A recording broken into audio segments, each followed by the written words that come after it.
Merci de rester fidèle au programme de BB24. Madame, monsieur, bonsoir. Voici les titres de cette édition.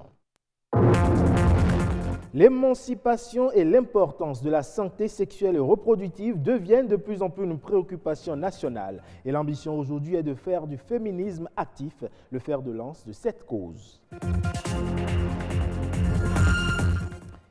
Ils fabriquent des aquariums et s'occupent des animaux et des plantes aquatiques qui y sont exposés. On les appelle les aquariophiles. Estelle Pazou nous emmène découvrir un.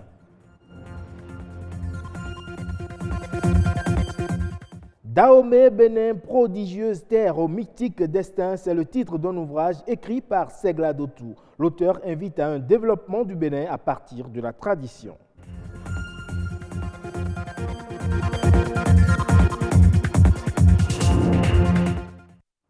Les droits des femmes et l'importance de la santé sexuelle et reproductive étaient au cœur d'une conférence-débat animée à la Fondation Claudine Talon. Il s'agissait de mettre en lumière les efforts pour faire du féminisme actif un combat permanent pour l'émancipation des femmes. Suivons ensemble. Je n'ai pas le droit Un panel pour donner le pouvoir aux femmes. Du féminisme passif au féminisme actif, c'est le combat pour lequel s'engage le vice-premier ministre en charge de la coopération au développement du Royaume de Belgique, la Fondation Claudine Talon et le gouvernement. Cela en faisant de la protection des droits des femmes une priorité. Quand on regarde le nombre de femmes qui sont non seulement dans le milieu professionnel, mais aussi au niveau de l'éducation et de la formation, et qu'on voit moins de femmes que les hommes, on se demande pourquoi. Les femmes peuvent se faire une place dans un monde qui leur est traditionnellement fermé. Et elles peuvent aujourd'hui acquérir ces compétences-là, c'est possible. C'est donc possible, les droits des femmes et des filles, l'engagement est partagé. Et pour le vice-premier ministre en charge de la coopération au développement du Royaume de Belgique, le rôle assigné aux femmes manque d'ambition et demeure empreint de stéréotypes. Dans le domaine de l'émancipation des femmes, nous voyons ici vraiment un partenariat. Ce qu'on veut, c'est d'avoir des partenaires qui partagent nos idées, qui veulent aussi donner les mêmes opportunités aux filles qu'aux garçons, qui veulent aussi que la violence sexuelle s'arrête et qui croient à l'égalité entre les hommes et les femmes. Et pour donner les mêmes opportunités aux hommes et aux femmes, il faut miser sur la santé sexuelle et reproductive. Un enjeu qui allie également les technologies de l'information et de la communication. La santé, je voudrais dire, ne peut plus se développer sans l'éthique. Déjà par rapport aux informations de sensibilisation, vous pouvez vous rendre compte qu'aujourd'hui, un des moteurs essentiels pour véhiculer les messages les plus clés par rapport au système de prévention, de prise en charge, d'information sur la santé, passe par l'éthique. Ne pas passer par là, notamment par rapport à la santé de reproduction des adolescents et jeunes, serait une grosse perte. L'engagement est ainsi pris pour que chaque citoyen soit un acteur du féminisme actif. Vous connaissez certainement les aquariums, mais en dehors d'avoir une idée vague, vous êtes-vous jamais intéressé à ceux qui les conçoivent? Eh bien, on les appelle les aquariophiles et Hugues Kataria en est un. Son espace de travail a tout d'un océan, mais ce n'est qu'un atelier. Estelle Pazou et Louis Koudogbo y ont fait un tour et voici ce qu'ils nous rapportent. Bruit d'eau, décor aquatique, on se croirait dans les profondeurs d'un océan. Si ce n'est d'ailleurs là un des objectifs d'un aquarium. Nous sommes dans un atelier où Hugues libère sa créativité. J'ai toujours aimé les animaux et je voyais aussi les aquariums à la télé, sur internet, sur très beaux aquariums. Et par rapport à ce qui se faisait ici, moi j'ai toujours aimé les très belles finitions. Donc j'ai voulu reproduire ce que je voyais en Europe, en Asie, de reproduire au Bénin ici à Cotonou. Ça a d'abord été un déclic, puis son tout premier poisson exotique est devenu sa passion. Les substrats, les verres, les fleurs, tous les accessoires sont importés. Autodidacte en la matière, Hugues sait avec précision le temps qu'il lui faut pour achever ses aquariums. Ça dépend de la taille de l'aquarium et aussi de la décoration de l'aquarium. Un aquarium de taille moyenne, au plus en 3-4 jours, on l'a déjà conçu, décoré et livré. Et pour un aquarium de grande dimension, environ 200, 300, 400, 500 litres. Il faut environ 1 semaine à 2 semaines pour faire du bon boulot. Que serait un aquarium sans les poissons? Pour ne même pas avoir à répondre à la question, il les choisit avec grand soin. Les poissons ont d'abord été importés d'Asie, plus particulièrement de la Chine, de la Thaïlande, parfois d'Amérique du Nord. Donc quand on les a achetés pour la toute première fois, on a décidé de les reproduire et c'est ce qu'on fait actuellement. Donc il y a des poissons de Chine, de Thaïlande, de Sumatra, de Tanzanie, voilà, qu'on reproduit même ici. Voilà. Pour la finition de ses œuvres, Hugues travaille avec un plombier, un menuisier, un vitrier et un électricien. Il propose une gamme variée de ce qu'ils définissent comme étant un objet d'art vivant. De plus, outre son aspect esthétique, des études ont révélé que regarder les poissons d'aquarium minimise le stress et peut stabiliser la pression artérielle.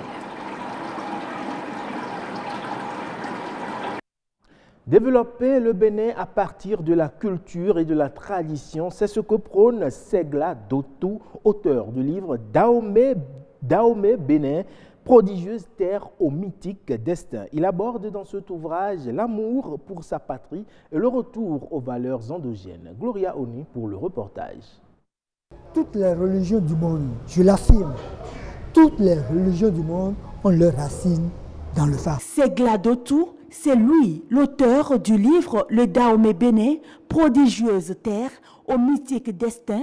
C'est un recueil qui s'inscrit dans la dynamique culture-tradition pour le développement. Selon l'auteur, un vrai patriote demeure fidèle à sa culture, même quand il embrasse d'autres religions. Il nous faut nous reconstruire. On se reconstruit selon quel modèle? Le modèle que nous impose l'Occident. Or, si nous devons nous en tenir à l'approche occidentale du développement, sans tenir compte de ce que nous sommes, de notre identité personnelle, je crois que nous allons faire fausse route. Il nous faut désormais prendre en compte mais ce qui constitue le fondement de notre être, de notre réalité existentielle. Et je crois que c'est le phare. La pratique de la géomancie est loin d'être une activité diabolique. Selon certains, c'est le soubassement du développement. C'est également l'ignorance de la richesse que contient cette doctrine qui freine le pays.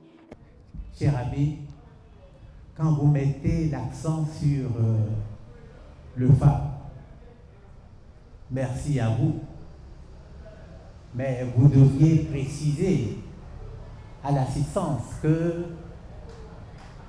ce savoir qui dépasse toute connaissance vient du berceau de l'humanité qui a pu gérer le monde pendant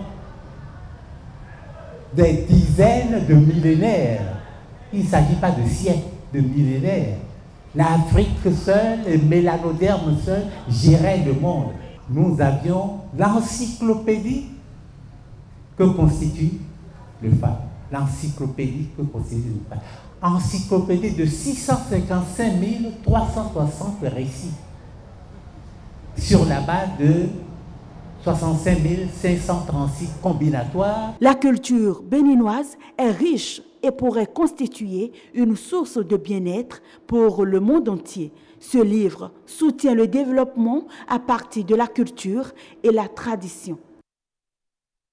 En Côte d'Ivoire, à présent, la peste porcine est confrontée, comme toute l'Afrique subsaharienne en général, à une contrainte sanitaire majeure. Il s'agit de la peste porcine africaine qui menace cette filière prioritaire inscrite dans le plan stratégique de développement de l'élevage, de la pêche et de l'aquaculture en Côte d'Ivoire. Ainsi, le taux de couverture en viande porcine est passé de 16% à 11% en 2017. Déjà, en 2014, la peste porcine a obligé les éleveurs à abattre 191 porcs issus de 172 élevages et ont fait perdre à la Côte d'Ivoire plus de 500 millions de francs CFA.